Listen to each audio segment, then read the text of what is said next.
coming on the lonesome wind. Like the wind, I've traveled through the valley and climbed so many mountainsides. I've crossed all the great wide ocean, and like the wind, my soul will never die.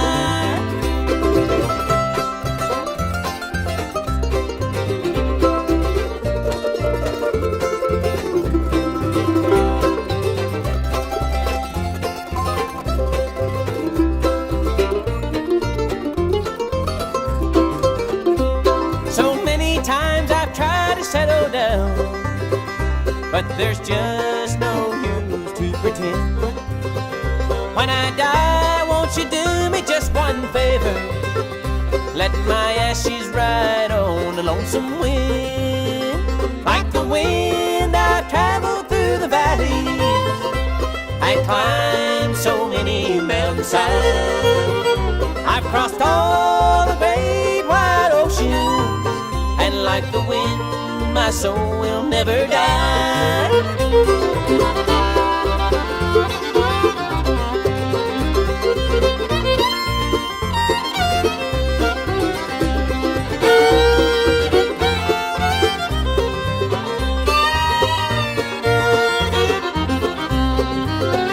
Like the wind, I've traveled through the valleys and climbed so many mountainsides.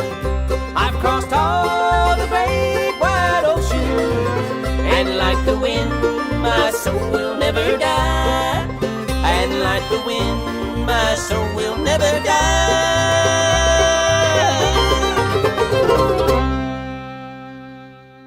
You are listening to WOOP-LP, Cleveland, Tennessee. WOOP FM is a broadcasting service of the Traditional Music Resource Center, and we play America's original music.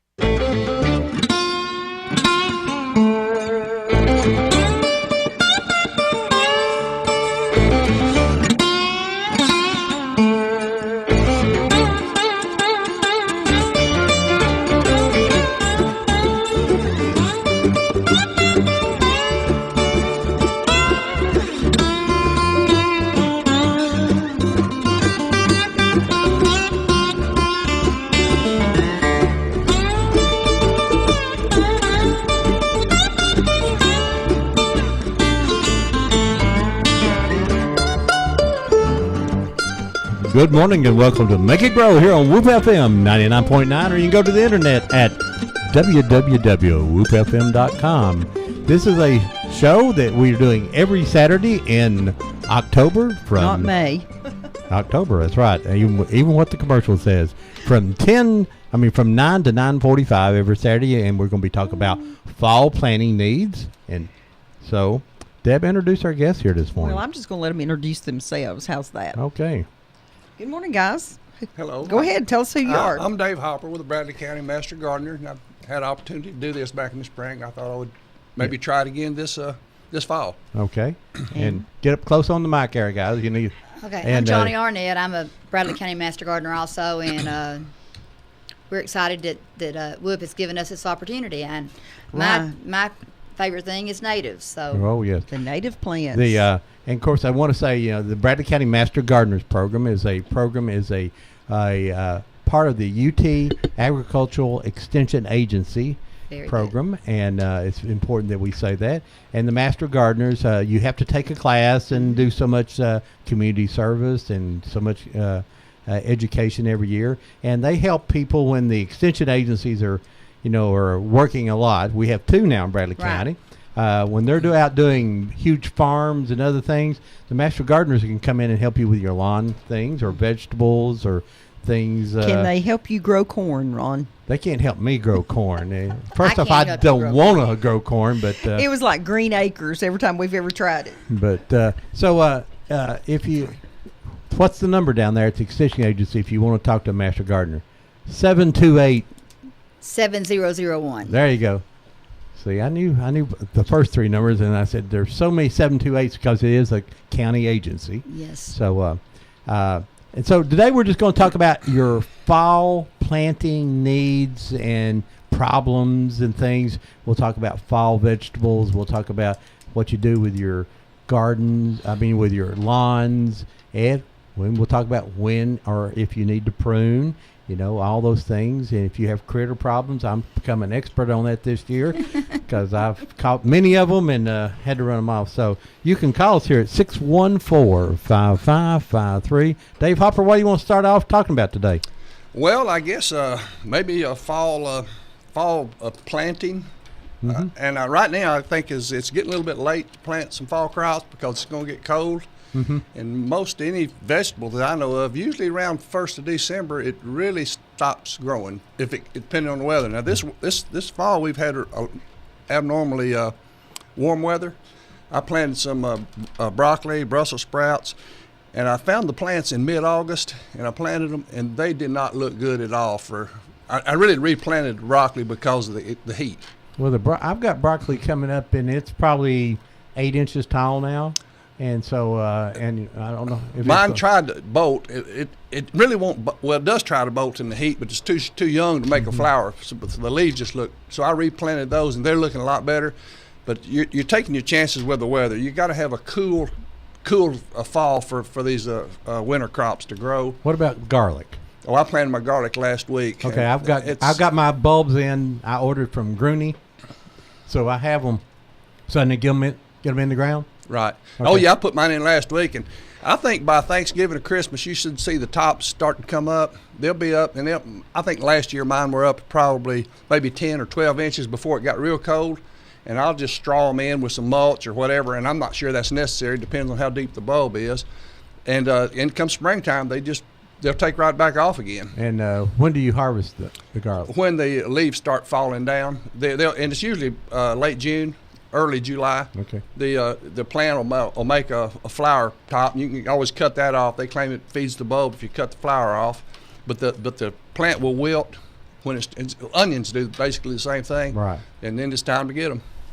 See, what about you're a native plant expert? Is there anything we need to do from fall about with native plants or?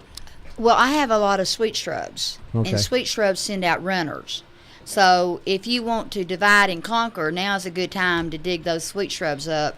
You can also find, I'm finding a lot of beautyberry bushes that have come up from where the birds have planted them. So I'm replanting those. I'm repotting those right now. I love the sweet shrub because it's a great native. I've got more birds right now. I had to quit feeding the birds because of the squirrels.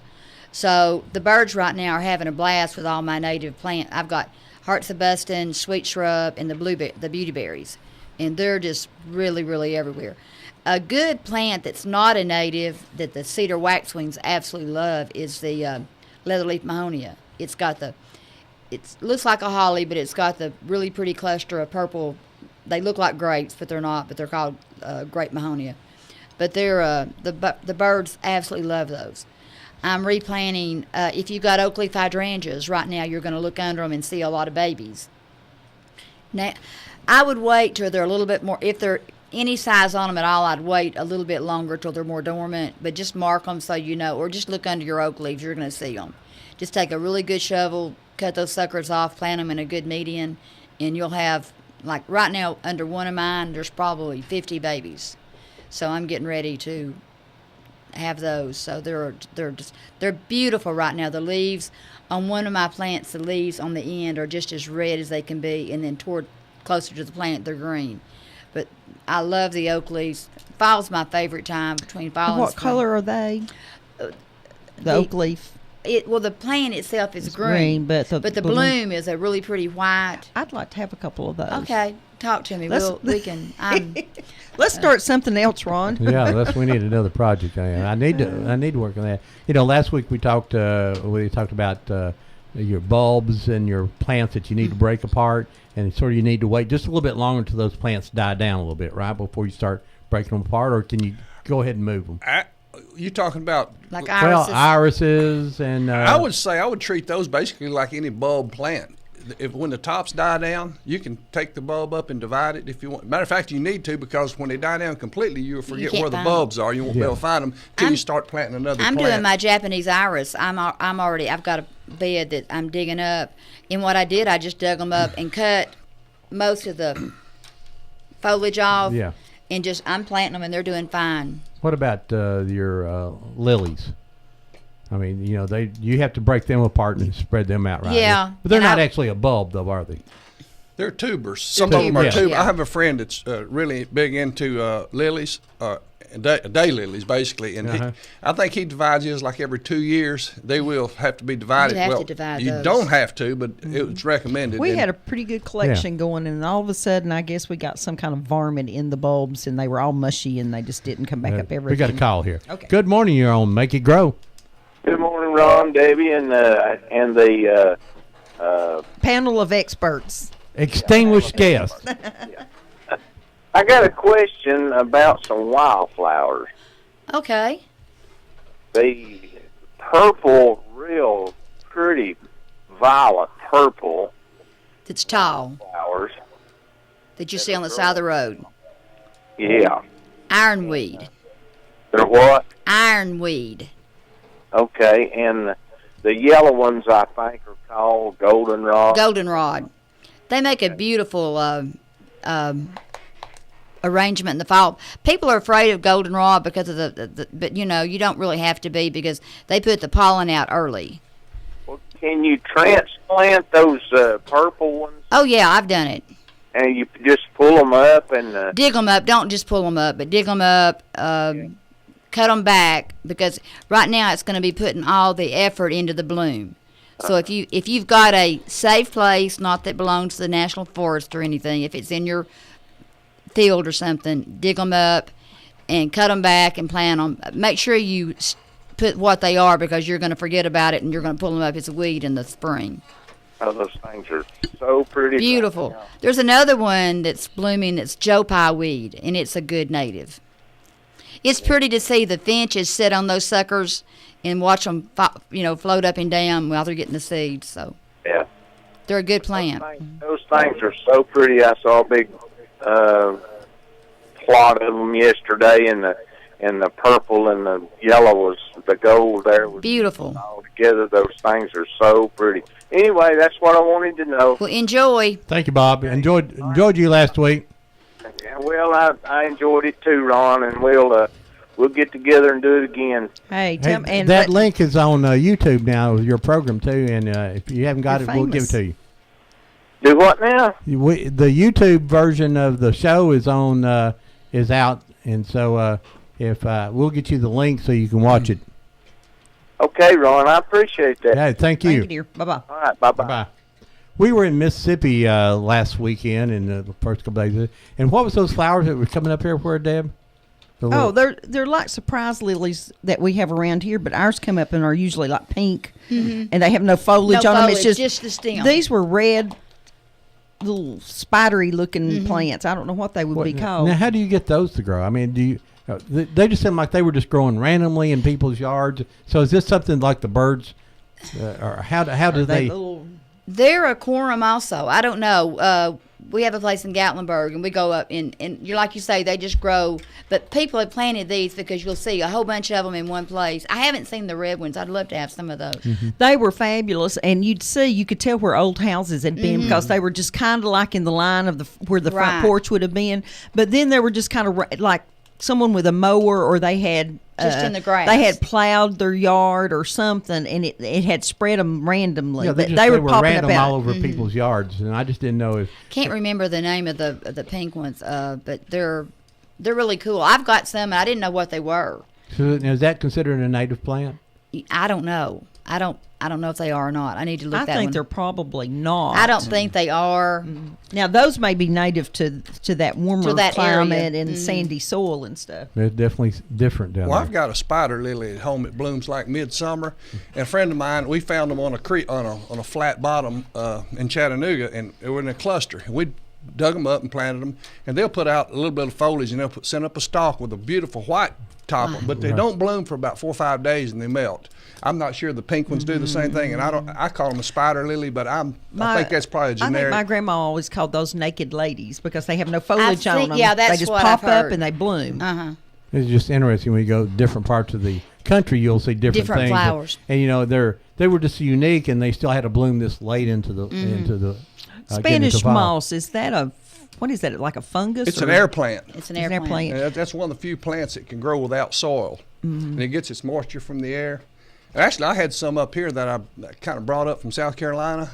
And it was doing great until the springtime. Then the robins love it for nest, and it all got gone. Well, now, But it Hey. did grow. It turned. You could see the color. mistletoe is an air plant. Too, No, right? mistletoe actually grows out of the trunk of the. Oh, does it? It attaches to the tree, to my knowledge. Yeah. Now, But Spanish moss doesn't. is just hanging. It just hangs My there. kids asked me one time, how does it get up there? And I said, well, there's birds. And they go, well, what do the birds do? Well, they eat the seeds and then they poop the seeds. And that's how a lot of plants. That's how a lot of things get Yes. started. And actually, we drove to South Alabama last year, and I think when you drive through, I think it's Montgomery, you'll see a lot of Spanish moss in the trees at Montgomery. In the city. And I think that's a result of the hurricane transplants myself. I'm not real sure about that, but I've never seen Spanish moss that far inland. So that was one place that you can see it, and is. I think it came with a hurricane. Yeah, we've seen it a lot down the Mississippi River, down Right. through there. There was a lot of it in some that of those makes old sense. plantations and things. Has spider mites in it though. Be really careful. I got some one time and got ate up. Put some in the car or sand fleas or something. Okay. So Something be, like a be chigger, careful if you're gathering it. You'll get Well, I bit. did find a couple of ant hills in Mississippi that I wasn't very happy about. But, you know, when you get out and start tromping around in the cemeteries, that's what you find is the... Cemeteries is a great place to find plants because a lot, you know, like the old, the native things. Periwinkle is a really good thing. You that know, they I plant. always tell people, we'll take a little bit, but don't take a lot. You know, Right. I've seen places, is it Vinca? Vinca. Vinca. That people, obviously someone had just, you know, taken a huge, yeah. 6 foot patch of it. Well, that's not nice. No, take a little bit. It'll grow. Hey, if they want Vinca, let us know. We'll bring some for the plant sale that we're having at the Apple Festival. They can buy it from the Master Gardeners. We're doing donations for plants. Okay. The and that is next weekend. Next weekend, the 18th and 19th, Saturday and Sunday. So the Master Gardeners will have a booth We will there, have a and booth. If you have questions, you know, if they can't answer it at that time, well, this group definitely can find you the answer, and sometime Yeah, you know. and we can we get just back- asked Dave Hopper. Well, Dave knows it no, all. No, I wouldn't say that, but we usually have enough people around that's diversified that can have some knowledge about Right. about a lot of topics, and that's what's good about our group. No one person really has it all. Yeah, We have yeah. some that know more than others, but And we're lucky that we have Faith. Faith was on the show last week. Faith Yes. works at Oodlewall, and she's very, very knowledgeable. And but we are going to do a plant sale, and it's just small plants that we're taking out of our gardens. But and I planted the periwinkle, and I threw the dirt up in the woods that I had left over, and I have like a football field of periwinkle. It's really cool. I think it's neat, but a lot of people don't like it because it is, you know. We need to call in an army to get the ivy off of our house. Oh, yeah. ivy's bad. And Yes, it loved the yes. rain this summer. Yeah, you know, we thought that would be a great idea. Then we got rid of it. Then, of course, it came back. comes and back. It came back. And now we got poison ivy and mixed in with it. So we're going, so to go in there to get it, it's painful. Let me ask Something you, else we noticed. I'm sorry. Go Lauren, ahead, Deb. something else we noticed last week when we were down in Mississippi was that the kudzu looks different down there. the I don't leaves know are if not it- as big. It moves enough, but, you know, here, you know, the leaves are big, but the leaves were, you know, they were half the size, if not smaller. I didn't wonder if it's because of The the sandy sandy soil soil? I or don't know. maybe. I just thought it was interesting. You go through there and see. You thought kudzu was kudzu, but it It's- grew different. Well, there may Someone be saw- a different variety as well. I don't know. I don't know. Someone either. saw Who me. knows? Someone saw me just stand and look at it, and they came over and said, "That's kudzu." And I said, You know, I figured out how to get rid of kudzu. Oh, tell us. Yeah, what you do is Move. No, you pour Jack Daniels on it, and Tennessee Vol fans will eat it. I love it. It's time. Their leaves falling and falling and falling, and now some people, you know, for us lazy people, says, you know, that's where nature put them. We ought to leave them there. And let Naturalist them here. natural, and it does good for the soil. It won't help. It won't hurt your grass. grass. So if you want grass, you have to rake it. So if you rake up all these leaves, what can you do with them, or should you do with them? Well, basically, I like to mulch them. My mower has mulching deck, and I don't wait till they all come down and mulch them once. I mulch them about every 10 days or so, and if I really need some, I'll rake them up and use them in my compost. And the best thing about it is in the summertime, it's hard to find a brown ingredient for your compost. It is for me, unless you have a pile of leaves. So when it's dry, I'll bag up a bunch of leaves that I've ground and mulch in big plastic bags, and I have those all through the summer to add to my compost bin when you need a brown ingredient, because your compost will get soupy because of too much fresh material that's green. And so it helps offset the moisture problem. I've had that problem this summer. I have lots of leaves, and we pile them. We have 3 compost piles, by year. And I just now finished off my first one, and I bought a compost sifter at one of the Master Gardener things, and I just put it over my wheelbarrow and put that compost, and man, it's just like, it's gold. And I've been using half that and half my potting soil to make my potting soil go further, my planting medium. If you have a big garden spot and you're not doing winter stuff, can you just take the leaves and just pour it out on it? Absolutely. Yeah. If you have a lot of leaves, that's what I would do if you have a big garden. But if you have a low spot, you can just keep putting leaves in this spot year after year after year, and they'll break down. Yeah. It's just There's good a lot of soil. ways to use the leaves. Yeah, Don't bag them and put them on the side of the road. That's just... Oh, yeah. It's wasteful. and don't burn them either, right? Don't burn them, no. Yeah, use them. they're they rake them up and put them somewhere, do something with them. But there people would love to have them. Yeah, but if someone has a huge garden spot, grows an acre, they'd probably love to have your leaves just poured in it, because this will just organic material make that soil a whole lot more richer. I have the best worms. Dave's a worm person. I have the best worms in my compost pile. They're just in there. They love my leaves. I want to say something about when you mentioned worm. The Junior Gardening Program is a program that the Bradley County Master Gardeners are involved in, along with the juvenile court systems. Some young men and young women get a little in trouble, and instead of going to jail, the judge says, you can go to this Master Gardener class, Junior Master Gardener class. And I've been helping watching more than I do anything else. But it's pretty amazing what these kids learn about things. And I know Dave taught Dave's them. real active. He's got their own little worm culture going for each one of them down there. And it's pretty interesting. They feed their worms once a week. Yeah, that's the first thing they do in class. I think maybe the first or second session, we started these small vermiculture bins. And first class session each week, they feed the worms. And, of course, we were keep them in a dark place, and they're learning about how the worms make worm castings and consume and recycle household material for the garden.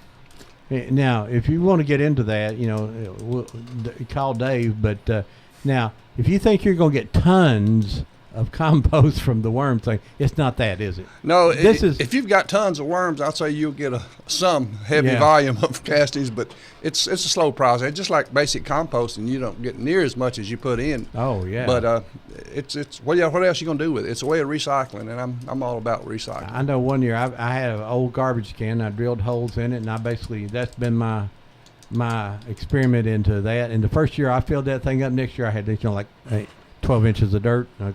Or compost. Good morning, you're live on Make It Grow.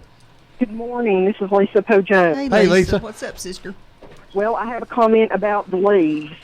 You're telling people do not bag them, and because someone needs them, and that is so true, because my next door neighbor has always bagged hers, and last year a neighbor's relative came and picked up all of those bags of leaves because she had been hit by the tornadoes a couple of years ago and had lost all of her trees.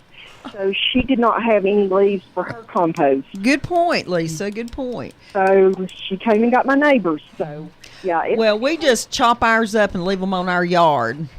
That's what we do. We take some down to the road because we have just so many. We have everybody else's leaves blow on their property. But everything in this planet can be recycled somehow. It just takes a little bit of time to think about how to do it.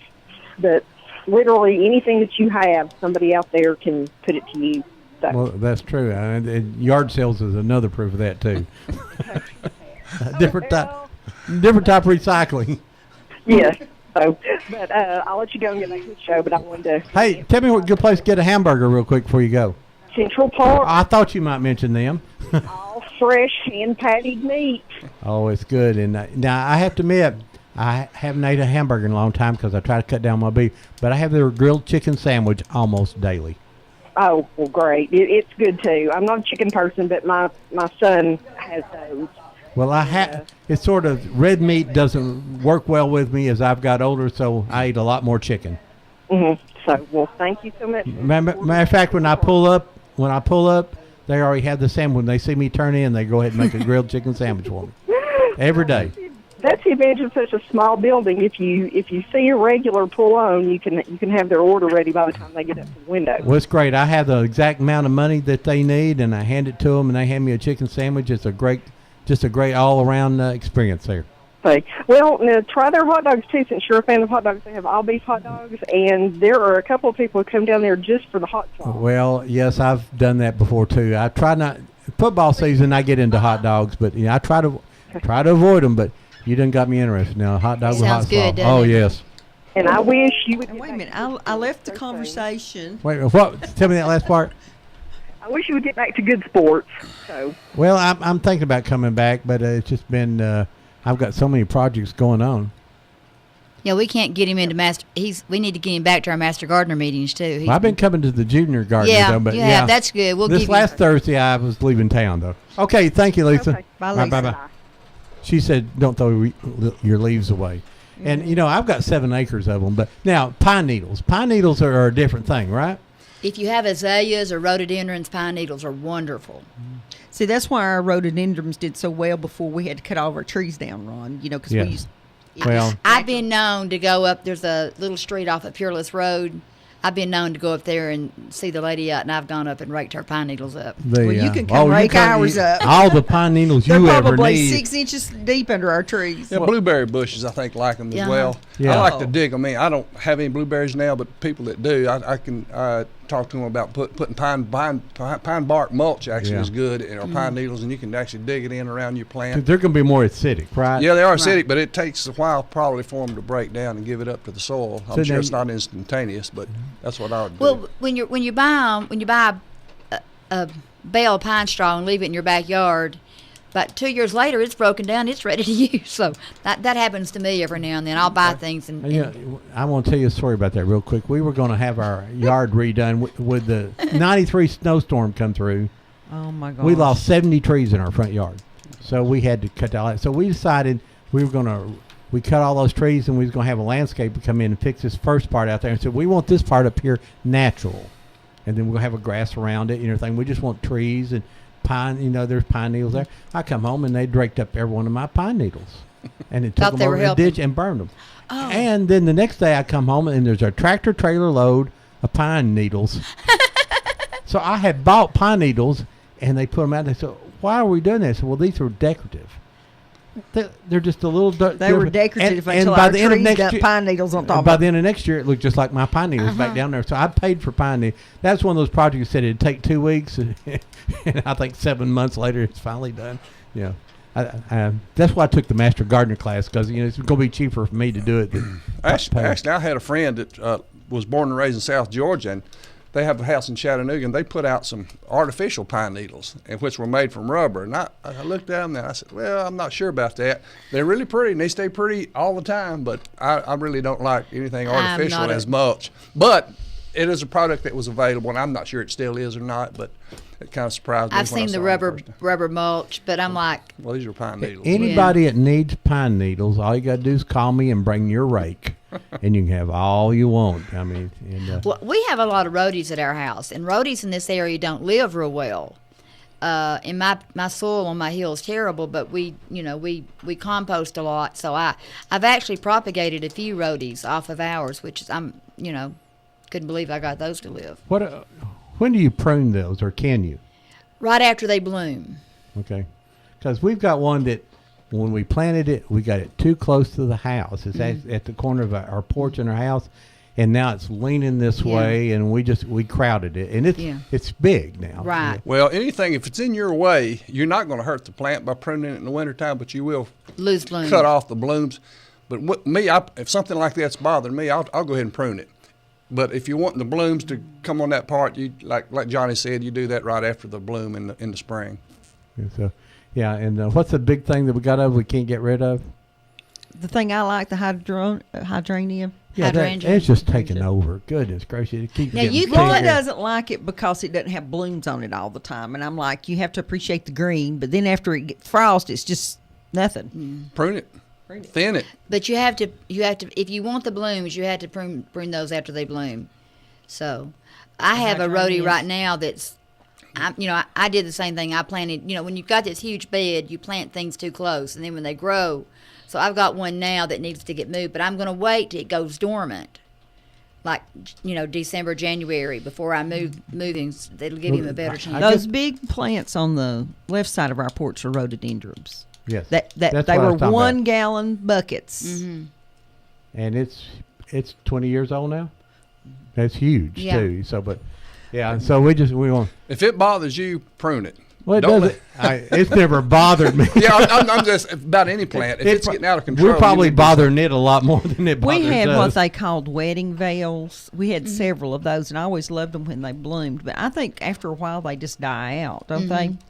Because the poor little man that kind of helps us with our yard work, I said, "Do you think this will grow back?" And he looked at me and said, "It's dead." We've got Debbie, an it's old dead." rusty wheelbarrow sitting beside our house, and it has full of dirt, and it's had irises in it for 20 years. And I keep saying, I'm going to do something with those one day. There's irises that come from my grandmother's house over on Barnell Road. I have some that came from my grandmother's over in Decatur. And so we need to dig out. We need to probably put those somewhere, but because they come up every year. Now they don't bloom every year, but Not all of them. but they'll bloom, and They have to have quite a bit of light too. Yeah, well, they don't there because they're Yeah. beside. That's why they're not blooming. they're Probably.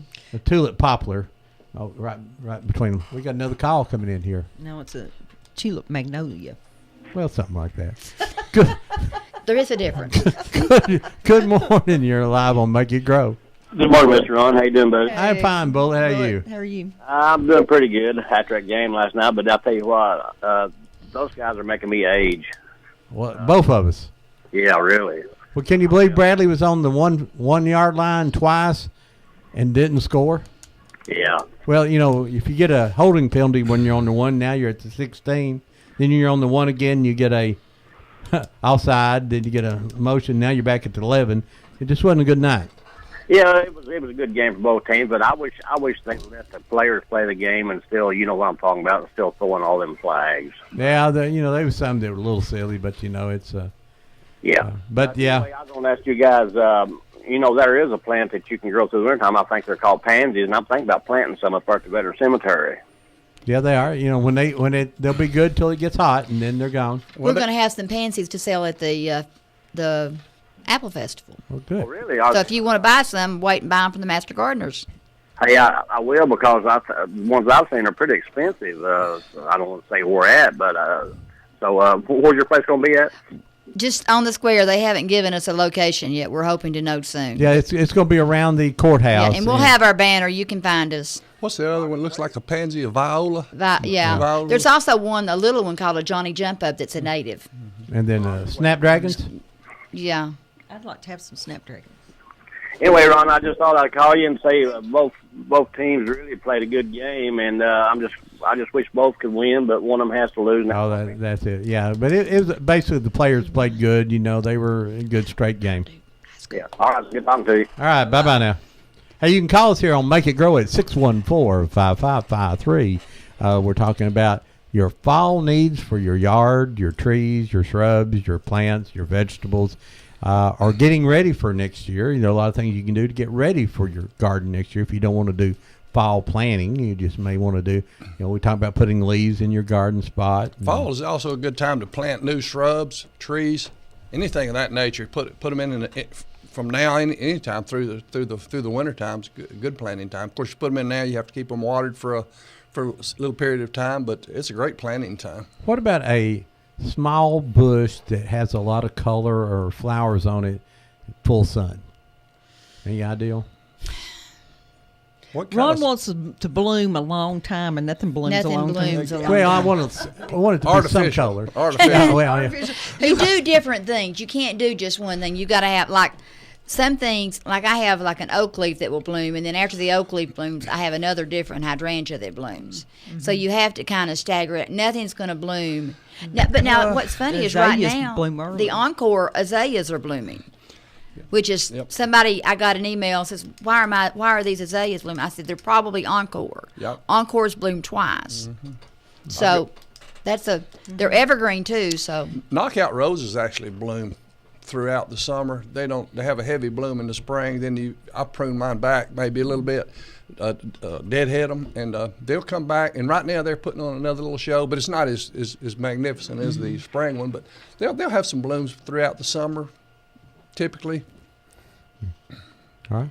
I don't know a lot about a lot of the. I'm not a rose person. I don't have sun, so I've got mostly. But I like. There may be some other plants that'll put blooms throughout the summer. While I'm not real sure what they would be, but there probably are some that will bloom several sessions through the summer. But Yeah, and plastic might be work good there.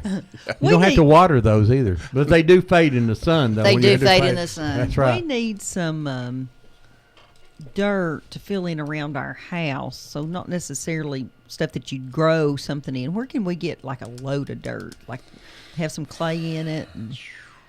I have a whole ton of clay that we just dug up. No, I don't. Probably like Beatty's. He has soil, and if you just want to fill, I don't know if he may have filled dirt as well, but if you find a location they're clearing off for whatever, they're always somebody's always wanting to move some soil that's in their way. Now, what quality you're going to get, I'm not sure. We don't need a lot. One load would be more than enough, and we've got some giant holes in our yard from where we cut down trees 20 years ago, and we've had varmints digging around our house that we need to probably fill the holes in with gravel and then put some dirt on top of it. You may look in the Trader or Craigslist. There may be some people that have some soil for sale. Google field dirt in Cleveland. Field dirt in Cleveland. Ron would want field dirt in Cleveland with helpers to move it. Oh yes, well, that's your haul charge usually more than the cost of the soil Yeah. for anything like that. Yeah, with gravel. Yeah, when you get those too. old pine trees, when you cut them down, the stump, you can work on it. But if the stump does gone, then you're going to have a hole. Mm-hmm. And no matter how much you fill that in, it's going to keep sinking. Oh, yeah. And you got to grind the stump completely out. My son had a huge maple tree that died, and we ground the stump out. We had, I think it's Dan Hartman, he's the city arborist, and he came by. I was trying to figure out how to plant a tree and where the old tree was. Can't do it. Yeah, you can. You have to grind the old stump completely away. And you got to get down to soil. Then take all the grindings. Don't use those to plant in. Take that away and use it for mulch somewhere, and then put in new soil and put it right in the same spot. And we did. And we've got I'm not sure what, Shumard oak. It's some type of oak tree we put in the same spot, and it's doing well. So we'll see. I mean, it's just been in about a little over a year, and it's about 11-foot tree. So we ground the stumps down to right ground below level. the ground level. Yeah, you got to go down and get off because they'll continue to rot. The roots is going to rot and cave in. So you got to get a lot out. I'm very familiar with that now. Okay. Ron, about 5 big holes now. I got to get rid of. You were talking about shrubs. I don't know if you're familiar with beautyberry. It's a native bush, and it is really, really showy right now. It's got the limbs. This is one I do not trim, and it's got long limbs, and it's got clumps of berries all the way out the limb, and it's so pretty. I have the purple one is the native, but I've also got a white one that I got at one of the nature plant sales. But the beautyberry is a really, really neat fall interest plant. Mm-hmm. I saw on Facebook the other day where somebody had a trumpet plant blooming. It's just been so warm. It's been warm, and I thought that was unusual for it to be blooming this time of year. Well, I got an email yesterday, and they said, "Why is my dogwood blooming?" And they sent me. I said, "Need pictures." So they sent pictures, and it's not blooming, but it's the buds that are set for next year. And I said, so I went out and looked at mine. I have a few buds, but most of mine are the berries. So I'm not sure if the berries come before the buds, or I guess. I'm not sure either. But mine are just full right now of berries. But I do have a few buds on those. So. It's just. Okay. Don't forget you can call us here at 614-5553 for Make It Grow. We got about 7 more minutes left. And once again, this is a program sponsored by the Bradley County Master Gardeners Organization, which is a program of the UT Agricultural Extension Agency. So if you have problems with your gardening or your yards and things like that, you may get to talk to a Master Gardener if you call 728 7001. Yeah. So, and that's the agriculture aid. And, of course, most of the farmers in town know these guys because they work with them quite often. But if you're a small farmer or yard, one of the first things you need to do is go by the Agricultural Extension Agency office on Church Street and pick up a soil sample and box soil. We're going to have those at the fair also. Right.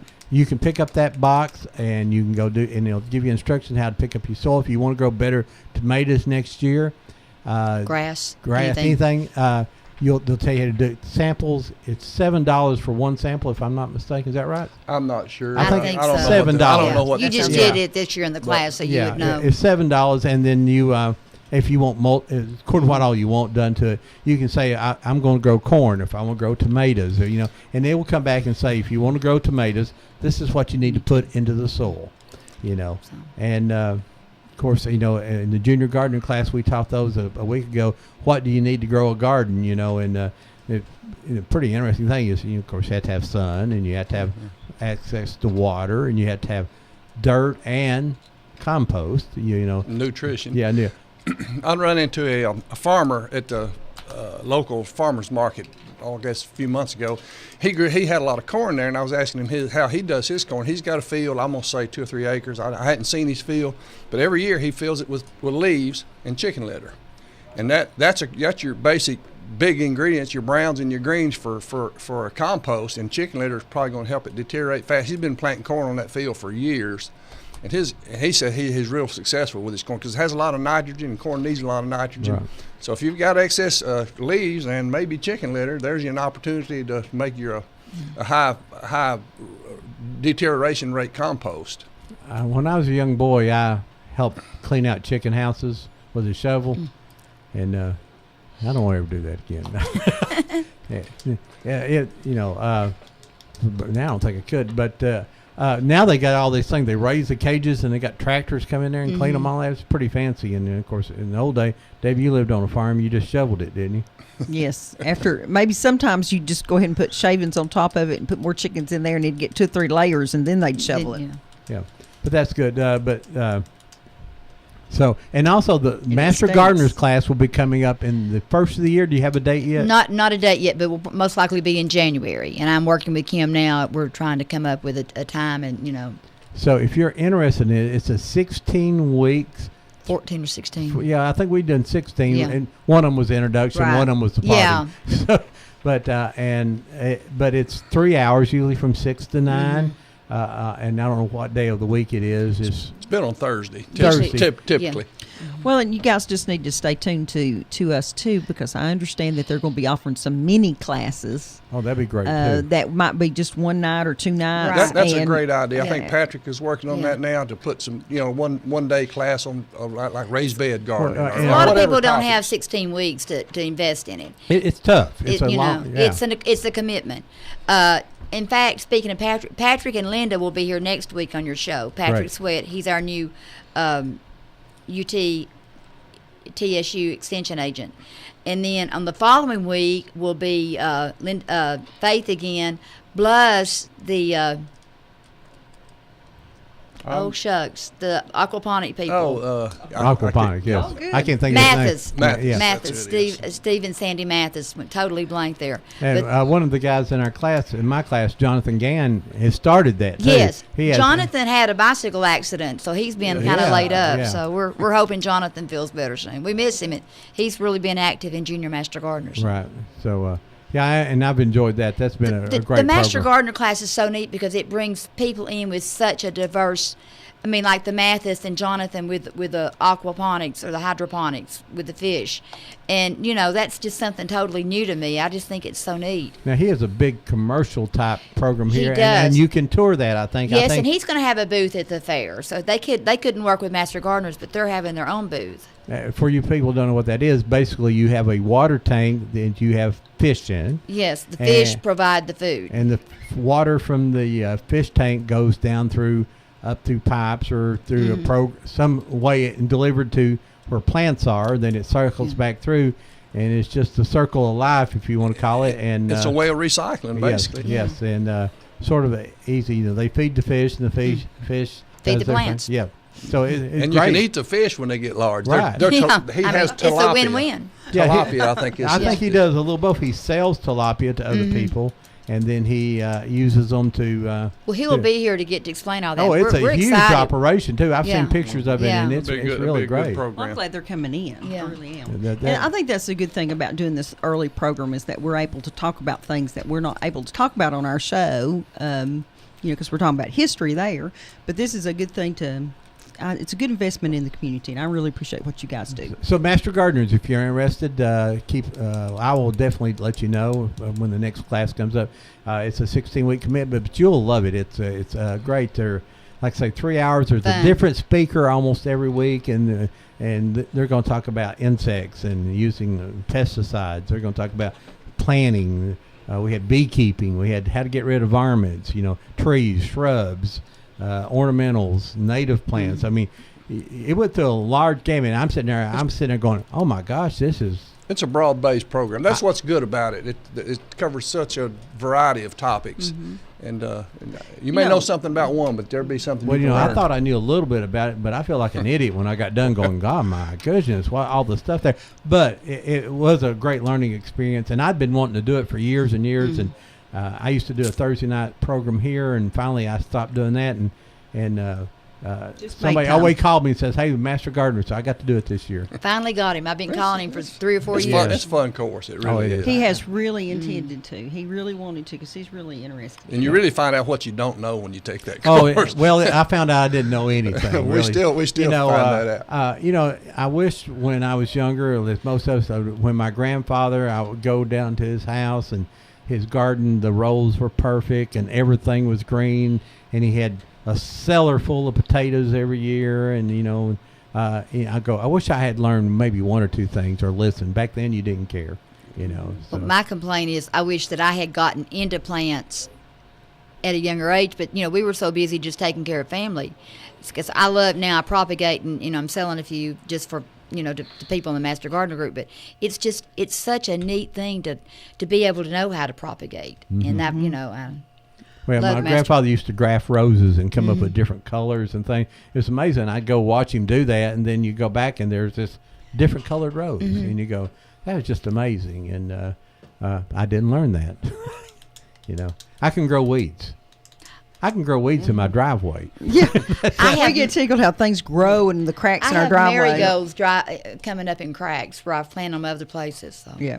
Well, folks, that's been Make It Grow, and we'll be again here next Saturday. Who do you say is going to be here? Patrick Sweat and Linda Merritt. Linda just finished our course 2 years ago, but she's really, really active in our group, and Patrick is so knowledgeable. So we're thrilled to have him. Sounds wonderful. Well, folks, that's been Make It Grow. We'll see you here again next Saturday from 9 to 9:45 here on Whoop FM 99.9. We'll be back with Old Town Cleveland at 10 o'clock. Now.